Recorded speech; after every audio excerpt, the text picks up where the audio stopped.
వారిని రక్షించి ఆశీర్వదించి హెచ్చించినావే, ఆశీర్వదించి హెచ్చించినావే.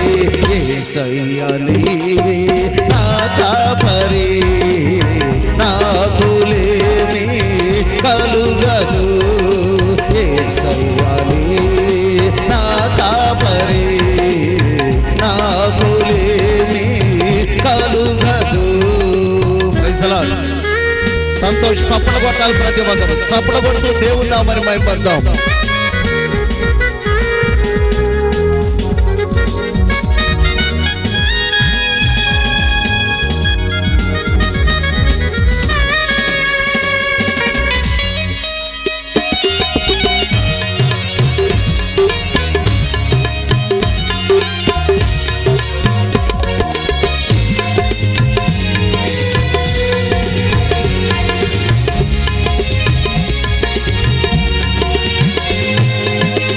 ఎదురుగాలులు వీచిన అలలు నన్ను కొట్టినా,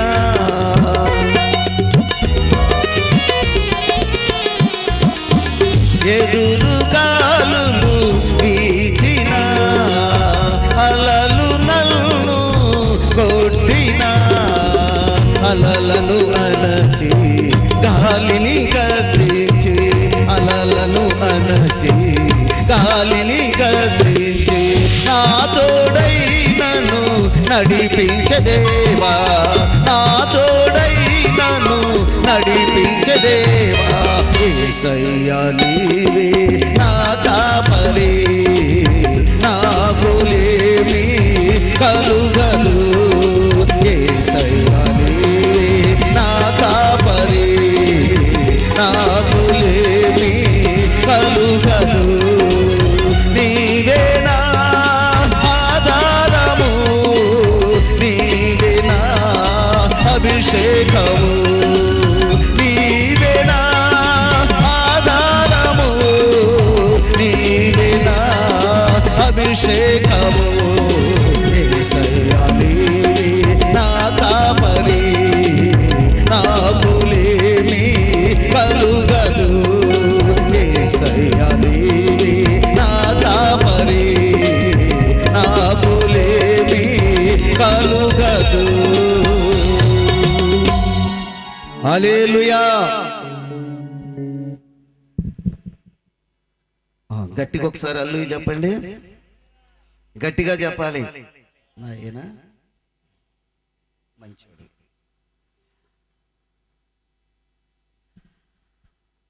దేవుని యొక్క వాక్యాన్ని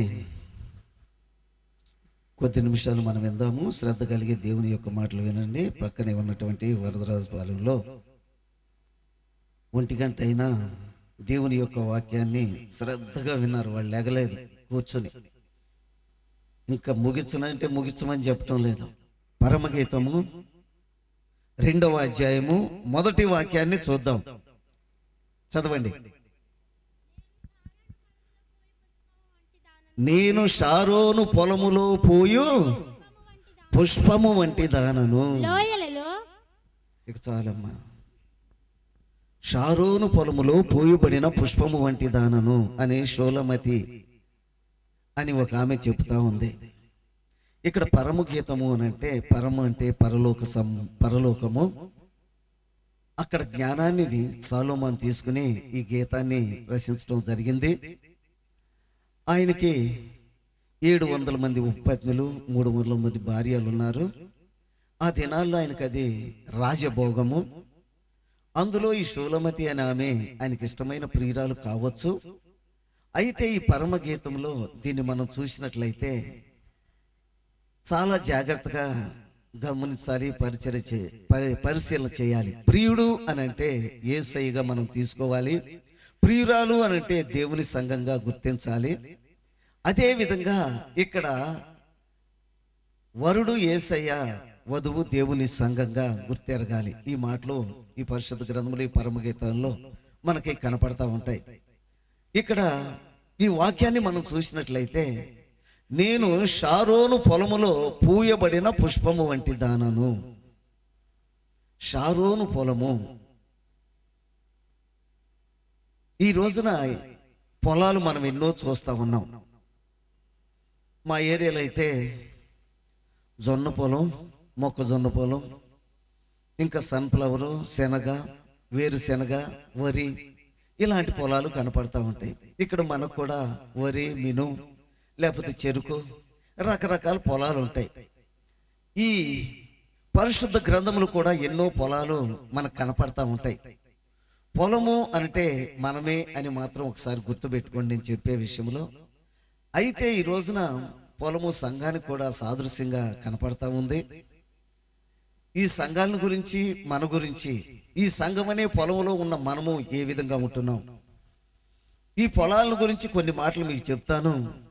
ఆ తర్వాత షారోను పొలం గురించి కూడా ప్రత్యేకంగా లాస్ట్లో మీకు వివరంగా చెప్పాలని నేను ఆశపడతా ఉన్నాను.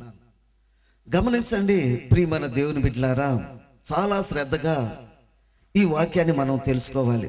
చదవండి, పరిశుద్ధ గ్రంథంలో పొలాన్ని మీకు గుర్తు చేస్తూ ఉంటాను. సామెతల గ్రంథము 24:30 వాక్యం నుంచి చూద్దాం. సామెతల గ్రంథము 24:30 నుండి చూద్దాం. దుష్టునికి ముందు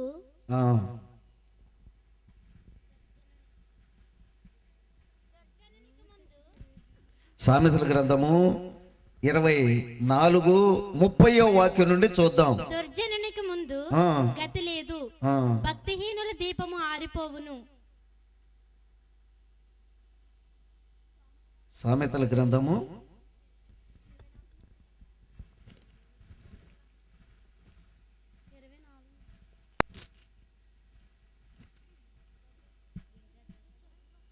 24:30 వాక్యం నుండి చూడండి. సోమరివాని చేను అది అమ్మా, నేను రాగా, ఇక్కడ చూసినట్లయితే సోమరివాని చేను నేను దాటిరాగా, తెలివి లేని వాని ద్రాక్ష తోట నేను దాటిరాగా, ఇదిగో దాని ఎంతటా ముండ్ల తుప్పలు బలిసి ఉండెను, దూలగొండ్లు దాని కప్పి ఉండెను, దాని రాతి కూడా పడి ఉండెను. దాన్ని చూసి యోచన చేసుకుంటుని, దాన్ని కనిపెట్టి బుద్ధి తెచ్చుకుంటుని. చూడండి, ఇక్కడ మనం చూసినట్లయితే మొట్టమొదటిగా మనకు కనపడే పొలం ఏమిటి అని అంటే సోమరివాని పొలమట, సోమరివాని చేనట. ఇది గమనించండి. ఈ రోజున సోమరి అని మనం ఎవరిని అంటామంటే పని పాట చేయకుండా తిని పడుకునేవాడిని, పని పాట చేయకుండా ప్రియమైన దేవుని బిడ్డలారా రోడ్లమ్మడి తిరుగుతూ సమయానికి వచ్చి తల్లి వండిన అన్నాన్ని తిని మరలా వెళ్ళిపోయి లేకపోతే పడుకుని పని పాట లేని వాళ్ళని మనం సోమరి అంటూ ఉంటాం. ఇక్కడ సోమరి వాని పొలం చేను నేను దాటిరాగా అక్కడ భయంకరమైన ముళ్ళ చెట్లు ఉన్నాయంట. ఇక అక్కడ మనం చూసినట్లయితే దూలగుండ్ల చెట్టు అంటే దురదగుంటాకు అంటాం మనం. ఆ చెట్టు ఆకు మనకు అంటితే దురద. ఈ రోజున ఇవన్నీ ముళ్ళ చెట్లు ఆ చేను నిండా మొలిసి ఉన్నాయి, బలిసి ఉన్నాయట, అంటే బలంగా సేవ బట్టి ఉన్నాయి. చూడండి, ఈ రోజున చేలు కూడా మనం చూస్తూ ఉంటుంటే ఆ చేనుని ఎప్పటికప్పుడే మనం సదును చేసుకోకుండా, సాగు చేసుకోకుండా ఆ చేను ఆ పొలాన్ని అలాగే విడిచిపెడితే అందులో చెట్లు మొలుస్తూ ఉంటాయి, అందులో ముళ్ళ చెట్లు మొలుస్తూ ఉంటాయి, రకరకాల చెట్లు అందులో మొలుస్తూ ఉంటాయి. దానిలో విత్తనం వేసుకోవటానికి కుదరదు. ఇక్కడ దీన్ని కూడా మనం చూసినట్లయితే సోమరివాని చేను నేను దాటిరాగా అంటా ఉన్నాడు.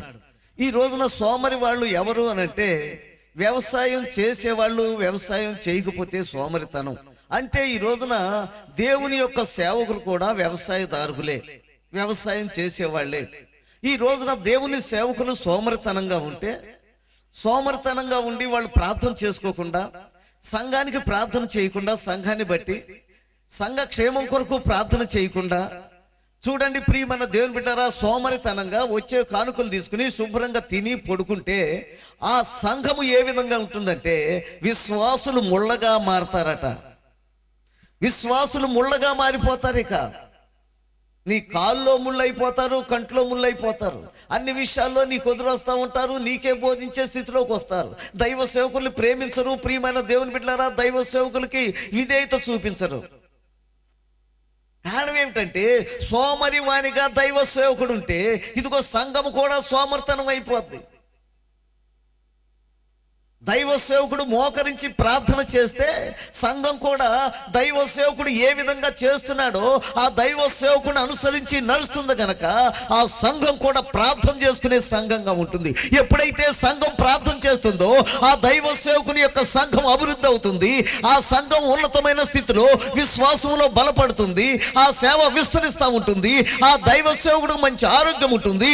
ఆరోగ్యమే ఉండటమే కాదు కానీ దేవుని యొక్క పరిచర్యలో ఆ సేవకుడు బలంగా వాడబడతాడు. గట్టిగా హల్లెలూయా చెప్పండి. ఈ రోజున దైవ సేవకుడు దేవుని యొక్క పరిచర్యలో బలంగా వాడబడాలంటే ఈ ప్రార్థనా జీవితం దేవుని యొక్క సంఘం మనకిస్తే ఆ సంఘము వెనకాల ప్రార్థన చేస్తూ ఉంటుంటే దైవ సేవకుడిని దేవుడు ముందుకు నడిపిస్తూ ఉంటాడు. ఇక దైవ సేవకుడు తిని పడుకుంటే ఇదిగో సోమరివాని చేనులాగా ఉంటుంది సంఘం.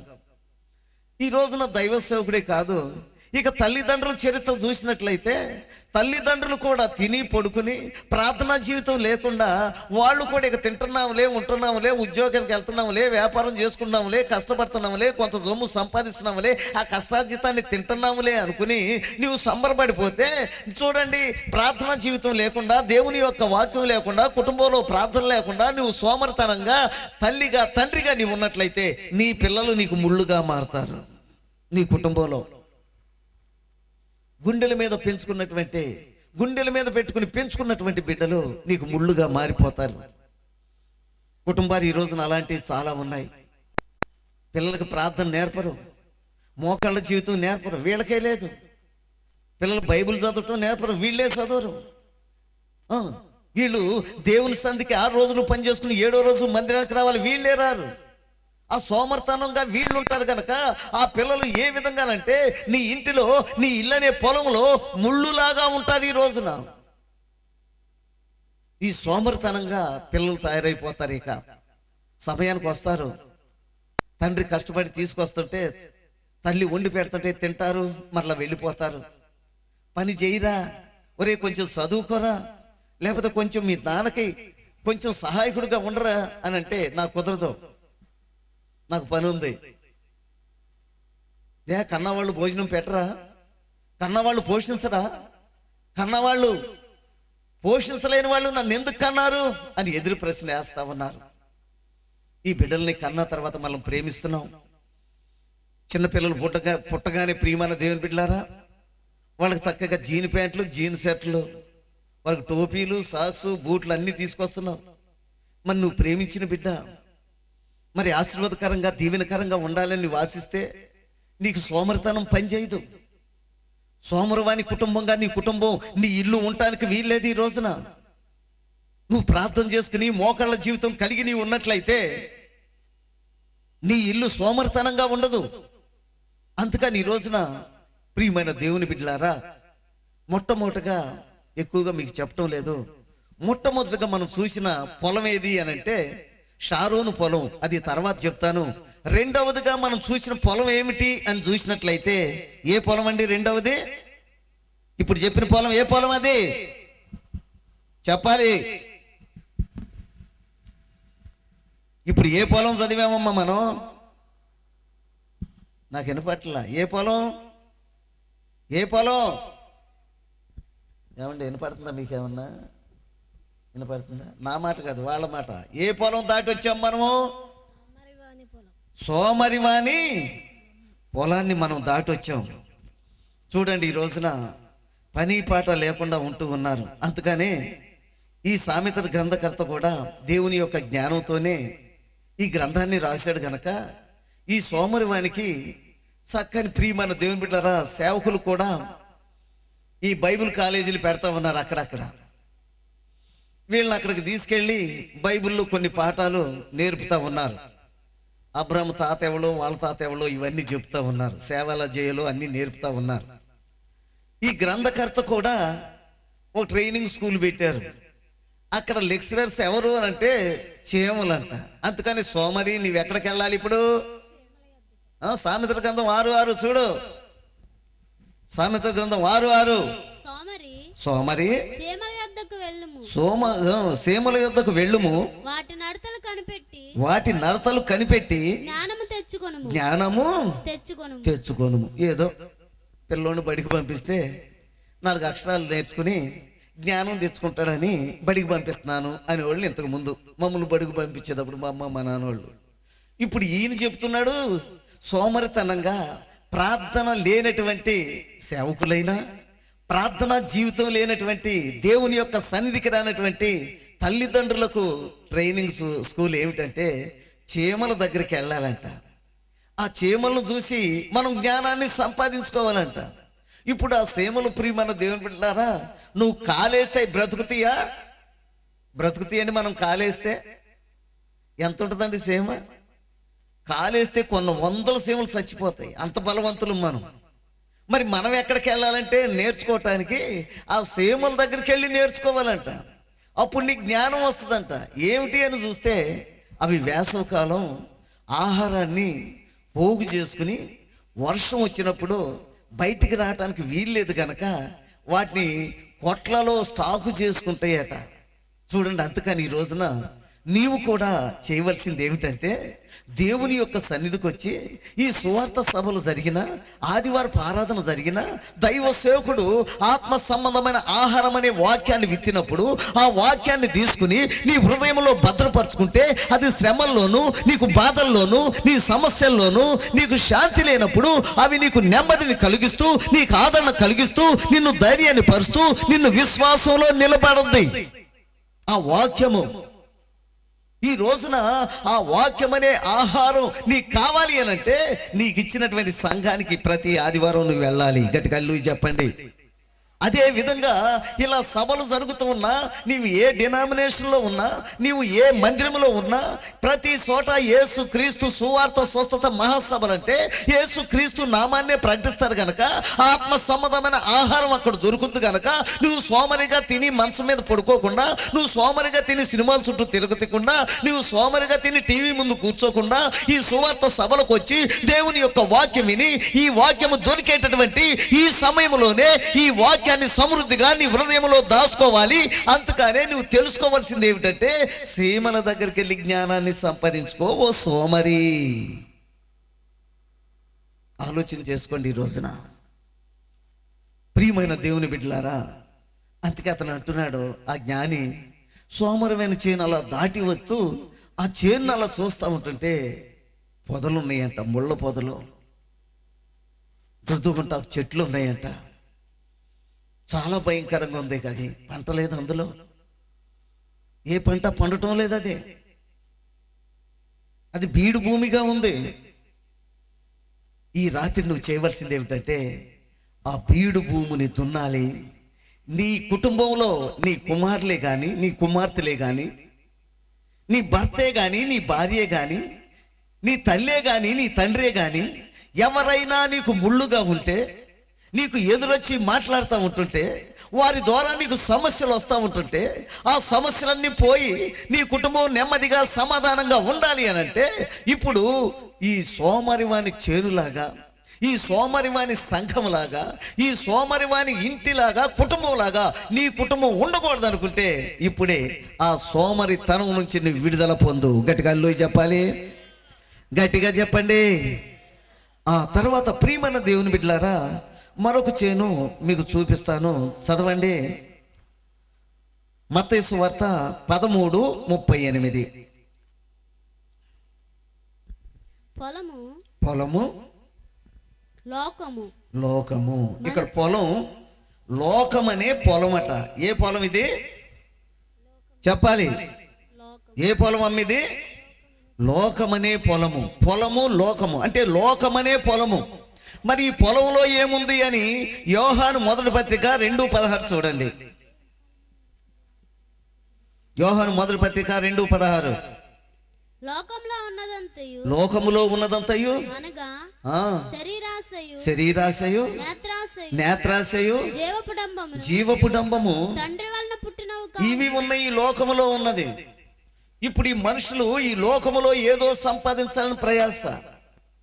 ఈ లోకములో వెండిని సంపాదించాలని ఒకడు, బంగారాన్ని సంపాదించాలని ఒకడు.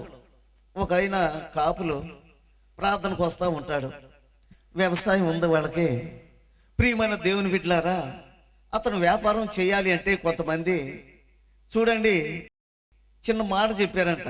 వెండి పైకి వెళ్ళిపోతుంది, పెరిగిపోతుంది ధర. ఇప్పుడు 75,000 ఉంది. ఇప్పుడు దీన్ని నీ దగ్గర డబ్బు ఉంది కనుక ఈ వెండిని నువ్వు కొనిపెట్టుకుంటే ముందు ముందు ₹1,00,000 అయిపోద్ది. దీన్ని కొనిపెట్టమనే వరకు ఈ డబ్బు ఉన్నటువంటి ప్రియమైన దేవుని సహోదరుడు ఒక 50 కేజీలు వెండిని కొనేసి ఇంట్లో పెట్టాడు 75,000తో. ఇక ఆ తర్వాత 75,000 ఉండదు, 60,000కి ఒక్క దెబ్బకి దిగిపోయిందండి. దిగిపోయింది. ఇతను ఆశించాడు, ఈ లోకములో వెండిని సంపాదించుకోవాలి, నేను ఆ వెండి ద్వారా ధనాన్ని సంపాదించుకోవాలనుకున్నాడు. నా దగ్గరకు వచ్చి ఏడుస్తా చెప్తున్నాడు, అన్నయ్య నాకు తెలియలేదు, ఎవరు సలహానో నేను తీసుకున్నాను. నాయన, ఈ లోకములో ఏదో సంపాదించని నువ్వు ప్రయాసపడుతున్నావు. లోకమనే పొలంలో నీవు ఉన్నావు. నేను ప్రార్థన చేస్తా, దేవుడు ఏదో రకంగా నీకు సహాయం చేస్తాడు. ప్రార్థన జరిగింది. అతని పొలం ఈ రోజున దేవుని నమ్ముకుని దాన్ని విడిచిపెట్టిన తర్వాత చక్కగా శనగ వేస్తారు. అక్కడ శనగలు చూడండి ఎకరానికి 10 బస్తాలు అయ్యి ఈ రోజున అతని సొమ్ము అతనికి రావటానికి దేవుడు కార్యం చేశాడు. ఈ రోజున ఈ లోకంలో ఏదో సంపాదించాలని ప్రతి ఒక్కరూ ప్రయాసపడుతున్నారు. ఈ లోకంలో ఉన్నదంతా శరీరాశ, నేత్రాశ, జీవపు డంబం. ఎవరిని చూసినా ఈ రోజున దేవుని సంధి లేకుండా, ప్రార్థనా జీవితం లేకుండా, ఆదివారపు ఆరాధన లేకుండా ఇష్టం వచ్చినట్లు ఆదివారం రోజునే వ్యాపారాలు, ఆదివారం రోజునే చేతి పనులు, దేవుని యొక్క మందిరం లేదు. ఏదో సంపాదించాలని ప్రయాస. ఈ లోకంలో ఏదో ధనాన్ని కూర్చుకోవాలని. ఈ రోజున ఈ ధనాశి మూలంగా మనం పత్రికల్లో చూస్తుంటే ఏ కోణంలో పరీక్ష చేసినా అన్ని కుంభకోణాలే. సిబిఐ దర్యాప్తు వాళ్ళ మీద పెట్టు, వీళ్ళ మీద పెట్టు. ఒకరికొకరు పోటీలు పడిపోతున్నారు. ఈ లోకంలో ఏదో సంపాదించాలని ప్రయాసపడుతున్నారు. ప్రియమైన దేవుని బిడ్డలారా, ఒక మాట చెప్తా వినండి. ఒక రాజుగారు